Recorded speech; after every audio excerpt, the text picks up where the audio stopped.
cuma dihukum 6,5 tahun. Yang akhirnya para netizen mengatakan kalau gitu kami bersedia untuk korupsi 300 triliun juga.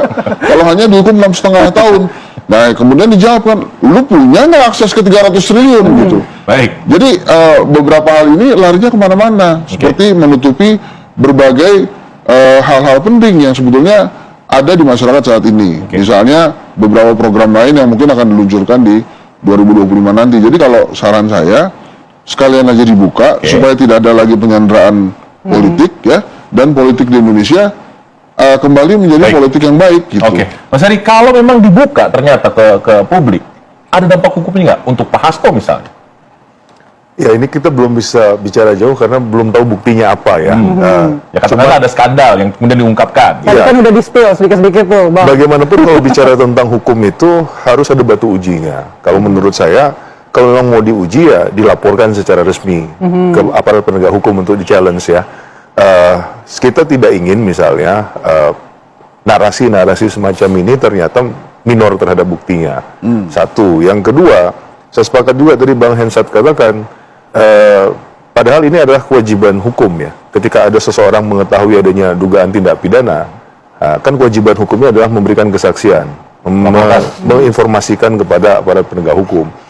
Kalau ternyata mengetahui tapi kemudian tidak disampaikan, apakah ini untuk kepentingan yang lebih besar yaitu merah putih atau kepentingan sesaat hanya untuk menangkis serangan sesaat saja?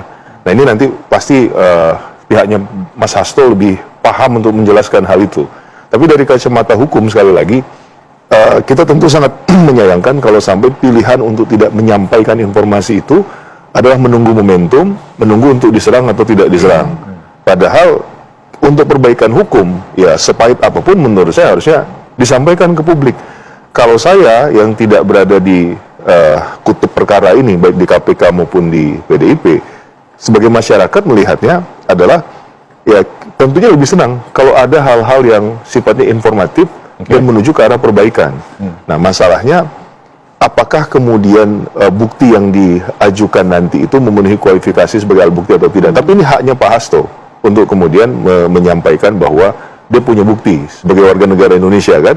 Nah nanti juga kemudian dijelaskan mengapa tidak disampaikan berapa tahun yang lalu misalnya, kenapa baru sekarang. Ini kan jadi bahasa sandra menyandra kepentingan yang dari dulu pernah kita dengar itu menjadi seakan-akan nyata begitu ya. Coba dikonfirmasi oleh Bang Gun. Bang Guntur, kenapa tidak disampaikan ke publik atau sampaikan ke pihak berwenang jika kemudian punya bukti-bukti skandal tersebut sehingga nantinya tidak jadi menggantung kemana-mana dari kota Bang Hensa begitu?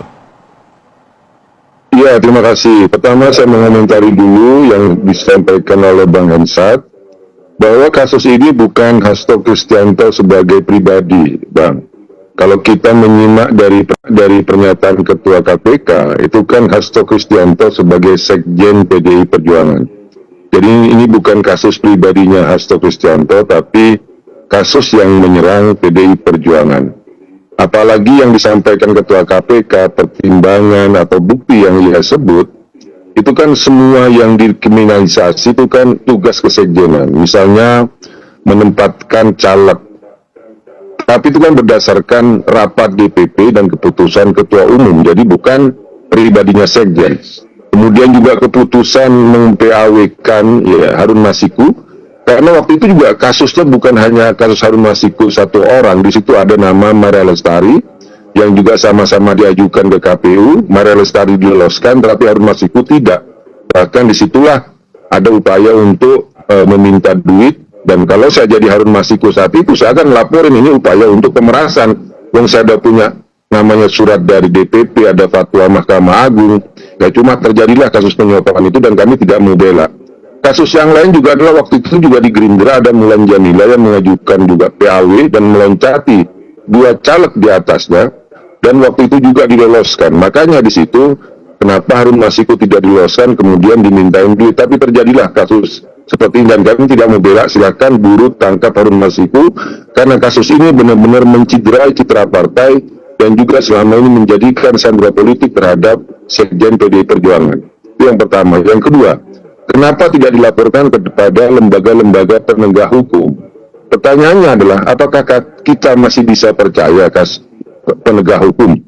Kasus disampaikan tadi 300 triliun itu kan kasus di Kejaksaan Harvey Muiz, ya, ternyata juga divonis 6,5 tahun.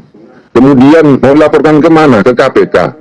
Yang banyak kasus yang sudah disebutkan, bahkan almarhum Faisal Basri menyebut di situ ada dugaan ekspor ilegal nikel dan menyebut nama terang-terangan ada nama Bobi Nasution dan Erlangga Hartarto. Itu disebutkan oleh almarhum Faisal Basri, dan disebutkan juga di situ ada bukti-bukti. Kemudian seperti saya sebutkan tadi juga, KPK baru meralat 2 tersangka kasus dugaan penyalahgunaan CSR BI. Ya, kemudian kepada polisi. Ya, banyak sekali kasus-kasus akhir hari ini yang melibatkan citra kepolisian. Bahkan juga di situ ya, dalam video itu juga ada yang disampaikan oleh Mas Hasto bagaimana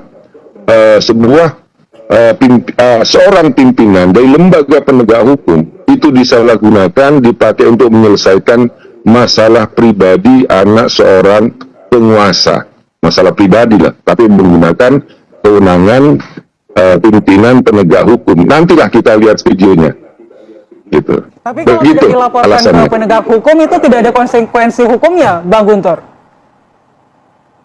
Kita kan persoalannya sekarang itu kan banyak kasus itu harus viral